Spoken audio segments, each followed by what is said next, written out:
Breaking news mga kababayan. Nako po, eto na naman. Senador Ping Lacson at Tito Soto muling ginawang tinapa ni Marcoleta at talagang pinakita sa kanila ang tunay na batas na wag lang puro opinyon. Pairalin po ang nasusulat, the arbiter of the law. Ngayon po mga kababayan, ito kasing ginagawa ng dalawang ito, puro Bryce. Puro ano sila, puro Mendoza, Alcantara. Pero ang mga Diskaya, dinidiscredit nila mga kababayan. Kaya sabi ng Marcoleta, parang sinasabi nyo ang mga Diskaya, hindi nagsasabi ng totoo. At mukhang pinapaniwalaan nyo ng husto at binibigyan nyo ng VIP treatment itong si Bryce Hernandez. Kaya dito mga kababayan, bubusalin ni Marcoleta ang mga bibig nito. Kasi nga mga kababayan nakikita ng taong bayan, nagiging bias na ang nangyayaring investigasyon. Ang gusto nila, tumbukin ang mga senador. Mga kababayan, okay lang na tumbukin ang mga senador, pero tignan nyo din ang sinasabi ng mga Diskaya. Yan kasi ang Tito Soto, Ping Lacson, yung direksyon nyo mukhang may nangyayaring luto. Eto na po si Marcoleta. Nako, nanginig si Tito Soto at Lacson dito na mukhang hindi alam itong batas na ito. Pakinggan nyo po. Recognized. Salamat, Mr. Chair. Hindi ko na po nakikita si Secretary Boying Remulla, Mr. Chair. Meron po bang naiwan na USEC man lang ng Department of Justice? Anybody from the DOJ? Wala si PG. Padulyon ngayon. Anyway, he will come back at 1:30 to 2, between 1:30 and 2 p.m., Your Honor. Kasi kaya importante po ang aking itatanong sana sapagkat kaninang tinatanong ko siya, pinipilit niya yung opinion niya na kinakailangan talaga magsoli yung mga Diskaya para tanggapin niya yung aplikasyon. Wala naman po talaga sa batas yun. Ipipilit ba ang opinion ng isang undersecretary o isang secretary ng Department of Justice samantalang maliwanag po ang requisites ng batas? Itingnan mo po natin ngayon, Mr. Chair, ang dilemma nitong dalawang mag-asawang ito. Narinig po natin ang supplemental affidavits nila. Sa aking palagay, very extensive revelation ng mga pangyayari na ating binubuksan ngayon. Ngunit dahil nga nagpahayag kayo ng opinion ninyo, ito po yung kanina pa pinipilit ko na parang na-discredit na sila kasi kung ikukumpara sila kay Bryce Hernandez, mas kapani-paniwala si Bryce Hernandez. Masasakripisyo ngayon, whatever is the quality o madidiminis ngayon ang veracity ng kanilang testimony. Ito po yung kanina pa gusto ko nang sabihin sana. Paano natin paniniwalaan sila ngayon kung nakapagpahayag na tayo ng opinion tungkol kung sino po yung dapat paniwalaan dito? For the record, Your Honor, naniniwala ako sa kanilang mga pahayag ngayon. Alam niyo, yung credibility, relative yan eh. At one point, si Bryce Hernandez, as I also mentioned, was not credible. He started becoming credible because of new revelations. Afterwards, he may not be credible again. Relative po yan eh. Kaya po, wala pong cast in stone na credibility, walang cast in stone, especially in a hearing like this. Yung pinakamaingat nga po na gagawin natin, minumungkahi ko, Mr. Chair, na huwag na po tayong magbigay ng opinion. Makikita naman po natin sa pagdaan in the course of our discussion kung sino talaga ang maglilinaw na makikita nating nakakatulong sa ating pagdinig.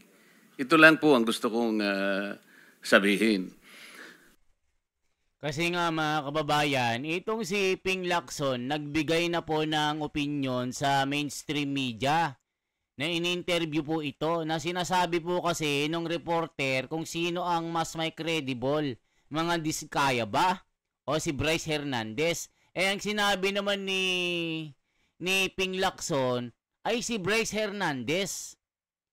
Sabi naman ng reporter, ay sa tingin nyo, sino po ang mas maganda na bigyan ng state witness protection program? Sinabi ni Ping Lacson ay si Bryce Hernandez. Sinasabi ng Marcoleta, parang dinidiscredit niya itong mga diskaya na para bang paniwalang-paniwala siya sa kanya mga sinasabi. Pero mga diskaya, dahil sila yung unang nagpasabog ng mga malalaking isda, binabaliwala ni Tito Soto at ni Ping Lacson, mga kababayan. Ito yung nire-raise na argumento ni Senador Marcoleta na huwag tayong gumamit ng opinyon. Babasahin natin ang batas kung anong sinasahad dito, yung arbiter of the law. Ito naman sinasabi ni Ping Lacson, hindi makaintindi. So yun ang nangyari, kaya nabusalan ang mga bibig ng mga ito. Pangalawa po, ang mga diskaya lamang ang unang nagbigay ng sworn affidavit nung i-float ko po yung paraan na maaaring makatulong sila ng higit sa pagtuklas natin kung sino talaga yung mga proponents. Wala namang iba. Sila yung nakipag-unahan. At dahil doon, naimungkahi ko nga, sapagkat yun naman ay nasa batas talaga. Nasa Section 4 po ng batas ng WPP. Kaya po namin sila kinonsider. Ngayon, kung sasabihin po ng Department of Justice na kinakailangan pa palang testingin ang kredibilidad, ang sincerity, yung goodwill, na wala naman po sa batas yun, paano po yung aplikasyon nila? So sa mga tweet, yung batas po, yung batas mismo na tinatadhana para sa mga ganitong klaseng pagkakataon, hindi po nabibigyan ng katuparan. Ang sinasabi po nila, kinakampihan ko raw ang mga diskaya. Hindi po, tuntunin natin from the beginning. I am very consistent. Ang batas po ang aking sinusunod, ang tinutuntun ko.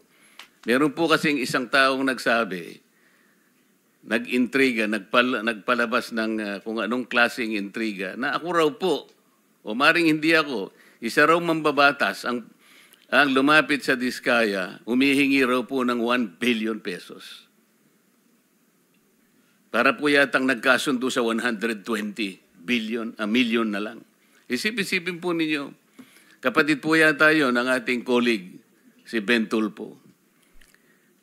So ngayon po, ang dami nagsasabi na baka ako yun. Sa akin lang po, okay lang yung magpalabas sila ng ganun eh. Basta may maniwala lang sana na mas maraming tao na hindi totoo ang sinasabi. Para sa akin, okay na po yun eh. Mr. Diskaya, meron bang pagkakataon ako nagpahaging sa iyo ng kahit ano pa?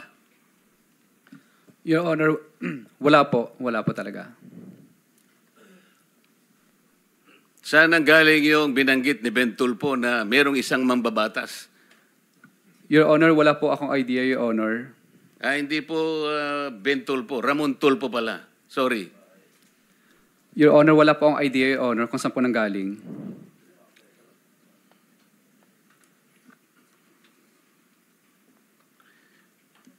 Balik po tayo dun sa sistema na gusto kong... Ayan mga kababayan, ito kasi yung ito yung mga brother na Tulfo. Itong Ramon Tulfo na ito, pinaparatangan po si Senador Marcoleta na ang mga diskaya, binayaran daw si Marcoleta ng original po na pinagkasundoan 1 billion. So ngayon, nagkasundo sa 120 million. Ito sinasabi ni Mon Tulfo na sinasabing pagtatakpan lang ni Marcoleta ang mga ghost project ni Duterte sa Senado. O kita nyo mga kababayan, mga salaula, mga debobo ang mga ito. Kaya tignan nyo itong Erwin Tulfo, galit na galit kay Marcoleta. Itong si Rafi Tulfo, galit na galit din kay Marcoleta. Itong Ben Tulfo, galit na galit din kay Marcoleta. Tignan nyo po yung mga program nila. Gusto nilang sibakin si Marcoleta. Kaya mga kababayan, itong si Marcoleta ngayon, siningil ngayon ang mga diskaya kung totoo ang mga sinasabi nila. Di ba mga kababayan, mag-comment kayo kasi nga sinisiraan nila si Marcoleta. Kaya ngayon, pinagkakaisahan nila Diyan sa Blue Ribbon Committee. Kahit magsama-sama yung mga utak ng mga ito, hindi kaya ng mga utak nila si Marcoleta. Walang mga utak ang mga yan Ginagawa nilang itbulaga ang Blue Ribbon Committee.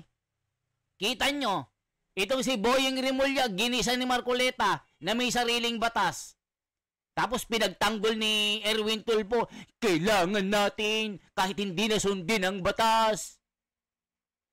Sundin natin ang gusto ng taong bayan. Tignan nyo mga kababayan nga, bulok na sistema ng mga ito. Kampi-kampi sila, pero kahit anong kampi nila, hindi nila kaya ang katwiran ni Marcoleta. Marcoleta, Senador, i-push mo yan. Nandito kami para suportahan ka. Maging daan para maayos natin sa pamagitan po ng pagdinig na ito. Secretary Bonoan o kaya si Yusek Kati, kung sino man po ang pwedeng sumagot sa inyo. Natukoy na po natin kanina yung taba ng budget na halos 1 trillion pesos ay talagang naidagdag sa budget na hindi naman kailangan. At ngayon po, ito yung ating pinagtatalunan. Sino po bang may kagagawan kung bakit lumubo ng ganito ng budget na hindi naman natin kailangan? Halimbawa po, yung mga party list, Yusek Kati or Sec Bonoan, meron kayong Code 160. Magkano po ba yung binibigay nyo sa mga congressmen na party list? Magkano po ba yung nakatoka para sa kanila? Your Honor, I think we are allocating 160 million per party list. 160 million, Your Honor. Sa party list po yun? Sa party list, Your Honor. Yung regular po na congressman? The regular congressman, the allocation is based on a formula that we have already agreed. Average po? Well, Kasi 300-something congressmen. Tama bang i-assume na mag-average sila ng 1 billion bawat isa? 1 billion, Your Honor. Sorry. Opo. On the average, Your Honor, maybe. Kaya nga po. So, tingnan po nyo yung lopsided. Tingnan po nyo yung pagkakaya. Pag party list ka, masaya ka na po sa 150. Nagsimula pa po yun, 130.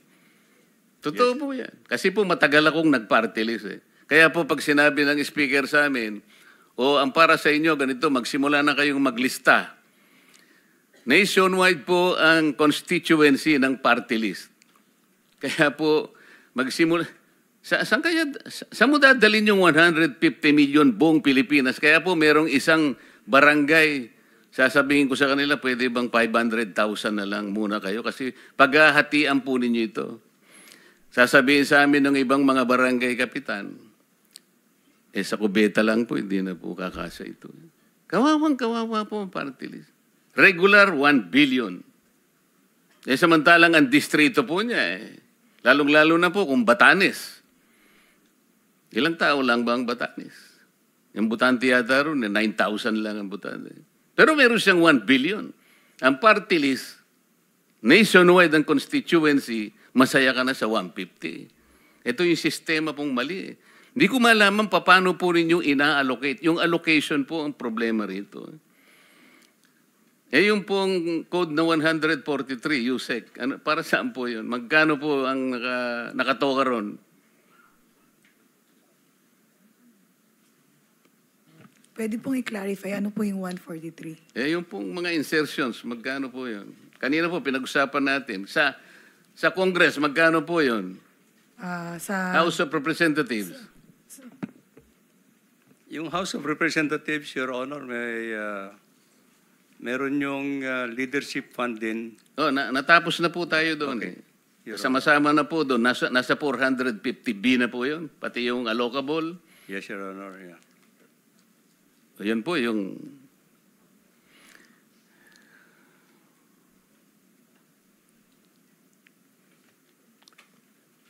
Mr. Bryce Hernandez, para naman hindi naman ako masiro, gusto rin kitang tanungin. Kahit sinabi ng chairman nung isang nakaraang pagdinig na na-exasperate na sa'yo, sinabi sa'yo, incredible ka talaga. Kasi hirap mo talagang paniwalaan. Pwede mo bang bigyan kami ng estimate sa flood control projects lang, 2023 to 2025, magkano yung value ng lahat ng flood control projects sa Bulacan? Sa distrito mo lang, yung first engineering district. Mabilis pong computation siguro. More or less po, kung 10 billion po yun, ang total na halaga lang po talaga nun is mga 3 billion lang po, Your Honor. Kasi yun lang po talaga yung ginagamit nating pang budget para sa construction po mismo. Sino po ang... Nagbanggit ka kasi ng dalawang kasama namin dito. Ibig mo sabihin, walang mga congressmen na involved? Meron po, Your Honor. Nabanggit ko na din po kanina, Your Honor. Wala kasi ako kanina. Pwede mo bang ulitin? Ang sinasabi kong involvement, yung katulad na binanggit mo sa dalawang kasama namin dito, humihingi rin ng porsyento. Opo, Your Honor. 25% po. Sino-sino sila? Si Kong Zaldi ko po. Hindi, sa Bulacan ang sinasabi ko eh. Nabanggit mo na si Saldi kanina. Isa mismong first engineering district ng Bulacan. Your Honor, ang kausap po, ang Congress po namin doon nung 2022-2025, si ano po, Kong Boy Cruz.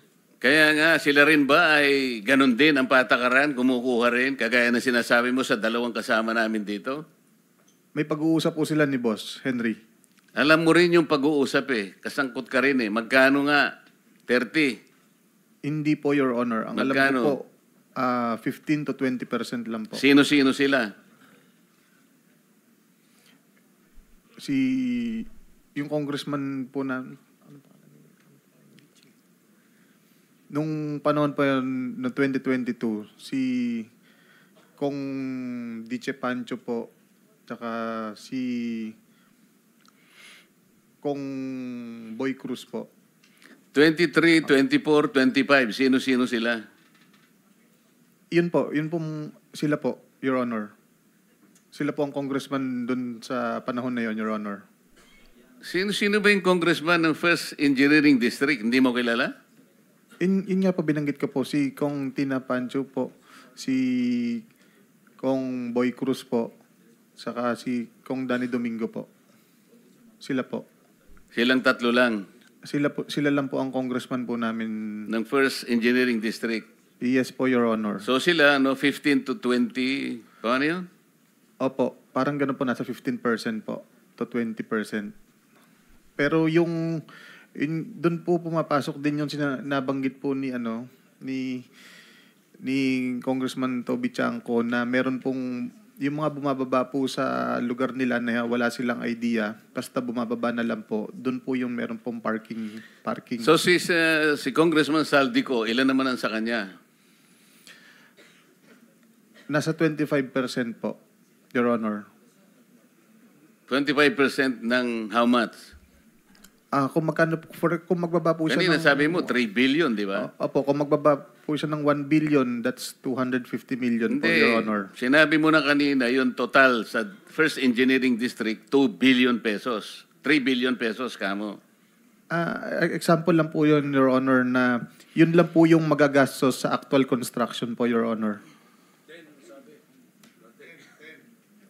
For example, na 10 billion po. Pero ang magagastos, Ang magagastos lang po talaga sa actual na pagpapagawa ng proyekto is kung 10 billion po yung budget, nasa 3 billion lang po. I think matitira 7 billion. Yun po yung, doon po pumapasok yung mga iba-ibang gastos, Your Honor. Kasama na po yung proponent. Ilan nga yung gastos para sa proponent? Yun ang malaki. Opo, Your Honor. Ilan sa 7 billion ang para sa proponents? Yun po, 25 to 30% po. Magkano nga yun? 2.5 to 3 billion po, Your Honor. 2.5 to 3 billion? Yes po, Your Honor. Opo. Of 7 billion. Hindi po. 25 to 30% of 7 billion. Kaya nga 3.5, 2.5 to 3.5. Your Honor, hindi po kasi, ano po, Ang titingnan po kung magkano po yung ibinabang budget sa appropriation, for example po 10 billion, kukunin po dun sa 10 billion yung 30% po. So that's 3 billion po, yun po yung proponent po. Sa buo. Opo, Your Honor. So yung proponents, 3 billion. Opo, in short, 30% po kung magkano po yung ibababa. Hindi tayo nagkakaintindihan. Gusto ko kasing makwenta ilan lahat ang napunta sa mga proponents na sinasabi mo. Sabi mo merong congressman, tapos sinama mo si Saldico, tapos meron ka sinabi ritong dalawa sa amin. Ilan ba yon sa kwenta mo?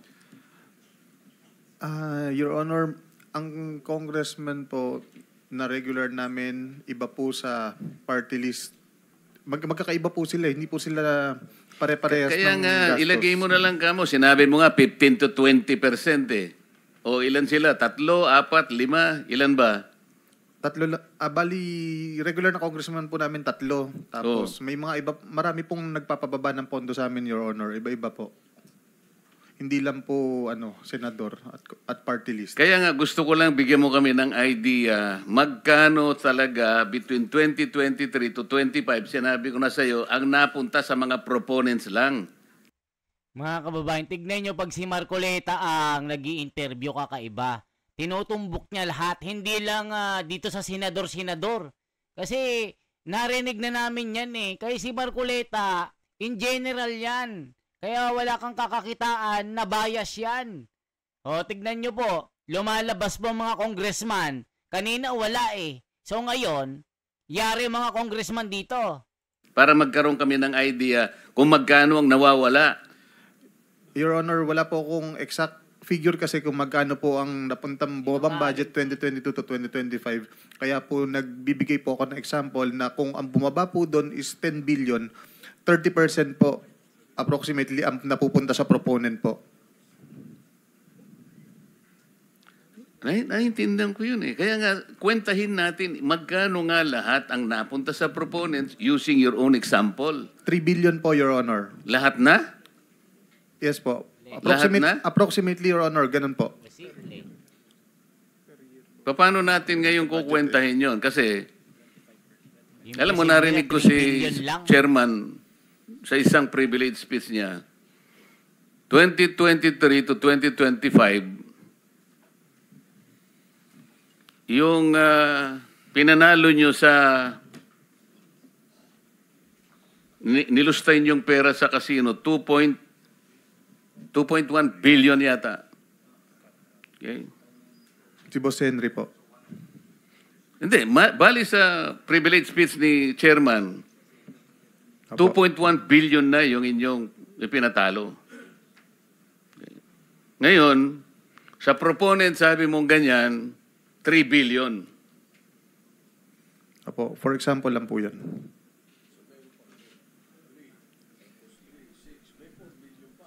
Saan yung 4 billion?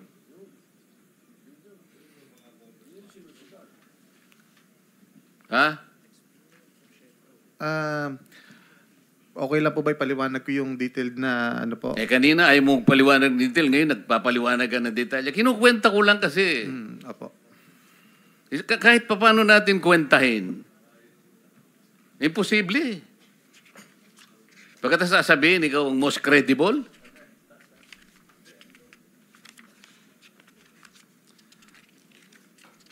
So, tignan natin ang galing ni Bryce dito kay Marcoleta.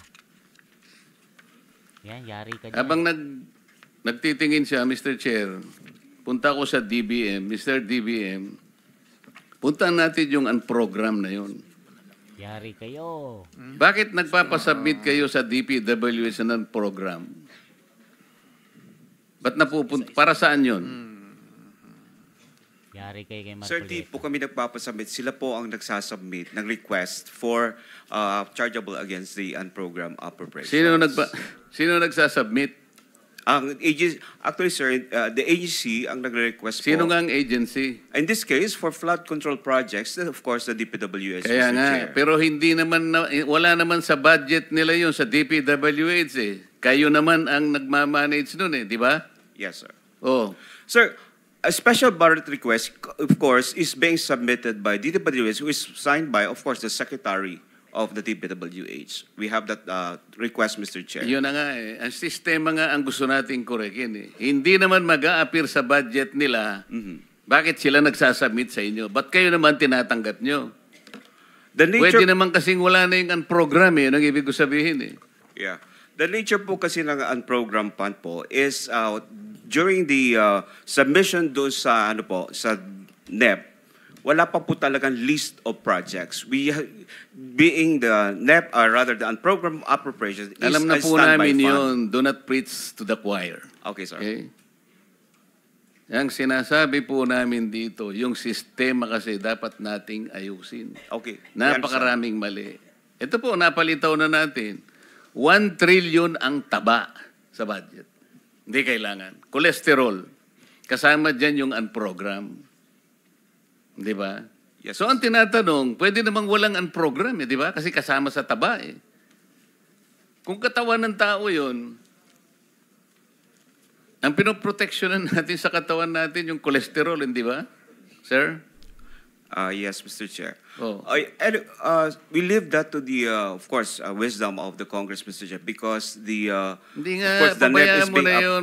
Sinasabi ko nga, hindi naman kailangan talaga eh. Ina-address natin ang mali sa sistema. Kasi, uulitin ko sa iyo, hindi man kailangan, kasi ang DPWH kasi, siguro, ewan ko, sa takot nila siguro, baka mamaya guluhin yung kanilang nailatag, bigyan natin ng kailangan may allocable. Nakisama ulit tayo. Oh, may leadership na naman. Kaya po lumulobo ng lumulobo eh. Pagkat itong lumubong ito, itong 1 trillion na to, ang mga proponents po nag-aaway-away dito, alam ni lahat nila na ito'y excess. Ito ngayon ang kanilang talagang nilulusob. Ito yung ipinapark. Ito yung sinasagasa na sinasabi nila.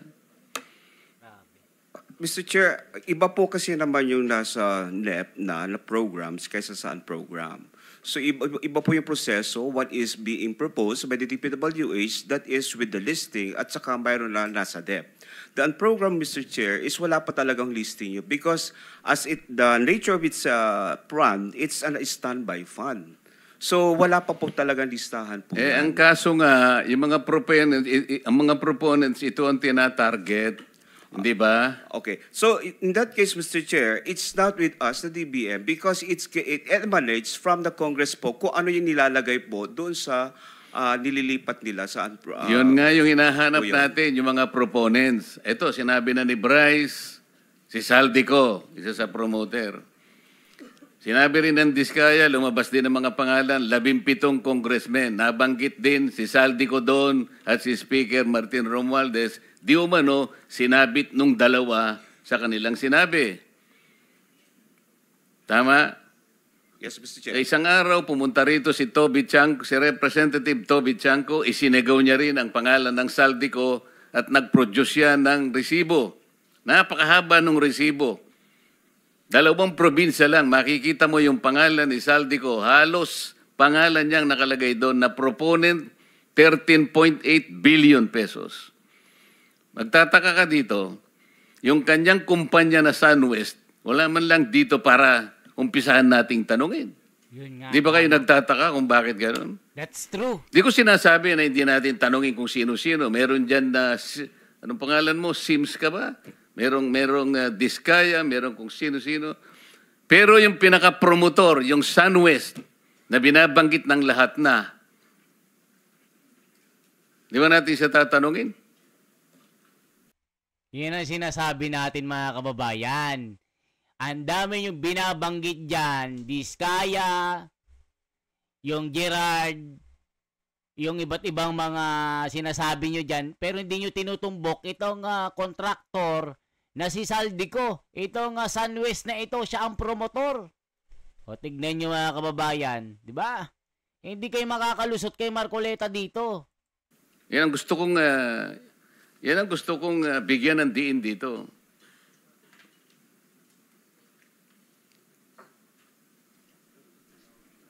O, di ba mga kababayan, yung SunWest, di nila kini-question, oh. Marcoleta lang Wala na nag-open. yata si Mr. Chair. Sino po ba? Ikaw bang, ano po? Yes. Mr. Chair, tatawagin ba natin si Mr. Chavit Singson sa susunod nating... We will advise that to the chairman. All right. Mr. Chair, kailangan siguro sapagkat siya din ay nagsiwalat. Hindi natin alam kung ano yung nasa likod ng kanyang pagsisiwalat na yun. Maganda ito. Pero kailangan natin siguro na pakinggan din yun.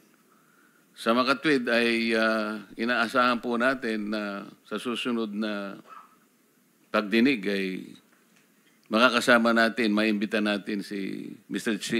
Singson. Mr. Chair. We will advise Senator Marcoleta, the chairman. Yes, Mr. Chair. Ang isa pang, kanina po, ako'y nakikiusap sana, nabigyan ako ng pagkakataon na makapagsiwalat ng saloobin sapagkat nakita ko yung mga iba doon ay prejudicial questions. Kaya nalulungkot ako, biglang nawala yung Justice Secretary, wala man lang naiwan kahit Takot. sino sa kanila. Ayaw mag-isa. Babalik naman yun, alas 2 ngayong hapon, si Justice Secretary, kinuha lang yung sinumpaang salaysay ni Mr. Alcantara. But they will definitely be back here by 2 o'clock. Itong si Tulfo, taga-pagtanggol din ni Remulla ito. Sinabi niya sa post niya, ay yung nakaraan, yung kakaano lang na vlog natin, kahit hindi na daw sundin yung batas, yung gusto na lang daw ng taong bayan ang masunod. Anong silbi ng mga batas, Erwin Tulfo? Tapos sabi niya, tama si Boying Remulla. Sometimes you don't need to follow the rules of the law. Bobo ka ba? Kaya nga may batas, the arbiter of the law. Ganyan kayo. Pagka di abogado, wala. Ganun-ganun lang. Ito naman si Remulla, di abogado siya kaso gumagawa ng sariling batas. Sana'y makabalik naman siya. Kasi ang isang isusunod ko sana na isang prejudicial issue bago sana tayo magsimula kanina pa. Nauna po kasi ay biglang nabanggit po yung tinatawag na legislative immunity. Na si Bryce Hernandez nga ay, di ba Bryce, nag-request ka pa nga ng legislative immunity? Opo, Your Honor. At ginrant pa nga eh. Ayoko po sanang banggitin o sansalain ang ating Senate President nung nakaraang pagdinig at ating chairman tungkol sa bagay nito. Sapagkat nung araw na yon, ang pinag-uusapan natin ay yung tungkol sa aplikasyon ng mga diskaya. Ayoko pong mabanggit na naman na parang sila na lang ang dinidepensa ko. Magmula po kanina, consistent thing sinasabi ko, yun lang ang tanging paraan na alam ko sapagkat yun lang ang paraan na nasa batas. At ako pa'y napagkamalan na parang napaghalo ko nga po daw yung legislative immunity at saka yung Witness Protection Program. Sinabi ko po categorically, I know the distinction between these two concepts. Kasi po ang legislative immunity po ay tinatawag ding parliamentary immunity. Sa akin pong maliit na kaalaman bilang isang abogado, ang parliamentary or legislative immunity applicable lamang po sa mga mambabatas. Kami po, mga senador, mga congressmen. Hindi po applicable sa inyo na mga witnesses. True. Baka naipagkamali po kasi yung konsepto ng testimonial immunity. Na sa ibang bansa po ginagawa, yung iba.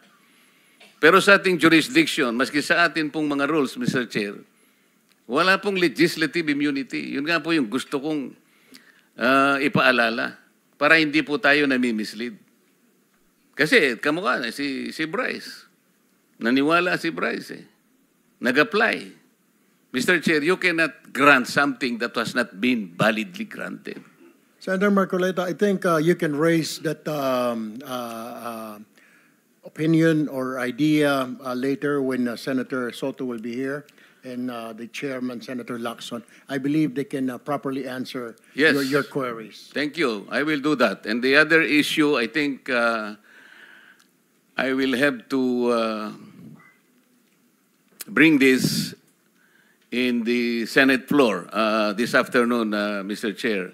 I'm a little bit worried about the collaboration that the Blue Ribbon Committee and the ICI is now having without defining the limits, the nature and the extent of the collaboration between the ICI. The ICI is Independent Commission on Infrastructure. I do not know how independent they can be if they are dependent on records, on information, or people that we can produce for them. Ayoko pong mangyari, Mr. Chair, na parang ang Blue Ribbon Committee is the investigative arm of the ICI. Parang hindi po tama eh. We're supposed to be on the lookout. Meron po tayong doctrina on separation of powers. Meron po tayong institutional boundaries. Meron po tayong system of checks and balances. Baka po makompromise ito eh. Kaya po gusto kong i-discuss natin in the Senate Hall, not in this committee, kung paano po ang relasyon. Sapagkat yung pong ICI, binasa ko po yung kanilang powers, parang kailangan, gusto nilang makipag-coordinate sa lahat ng, pwede silang kumuha ng impormasyon sa Korte, sa Senado, sa House of Representatives, sa Sandigan Bayan. Paano silang magiging independent kung lahat na lang ng pinupuntahan nila? I want them to be independent as they are. Sana ipatawag din natin sila, Mr. Chair, para magpaliwanag sila. How can you be independent if you are too dependent on several branches of government? Tama mga kababayan, kasi parang itong nagre-rely on din sa mga nakukuha na information, ombudsman, sa korte, dito sa Blue Ribbon, itong ICI na ito, Independent Commission. Para pampagulo lang din ito, mga kababayan. Hindi sila independent. Totoo ang sinasabi ni Marcoleta. Nako po, ipapatawag si Magalong dito. I think Thank you, Mr. Chair. Thank you very much. That all the questions or queries you want to have, Senator Marcoleta. Because if that's it, then we'll have to suspend this hearing and we'll have to resume by 2 o'clock this afternoon. So yan mga kababayan, nako po, yari kayo. Timbog lahat kayo kay Marcoleta. May independent commission pa kayo, pero hindi naman kayo independent. Hindi naman kayo gumagawa ng sarili nyong investigasyon. Kuha dito, kuha dyan. Di ba mga kababayan? Nagdedepende din sila sa mga iniimbestiga ng Blue Ribbon Committee. Dito sa Ombudsman. Dito sa... Ay nako po. Paano kayo naging independent commission? Yan, si Marcoleta magaling. Talagang may batas talaga. So yan lamang po ang aking bahagi mga kababayan. Salamat po sa inyo. Sana po mag-comment po kayo dito sa ating video. Isang share po, isang subscribe. Salamat po mga kababayan.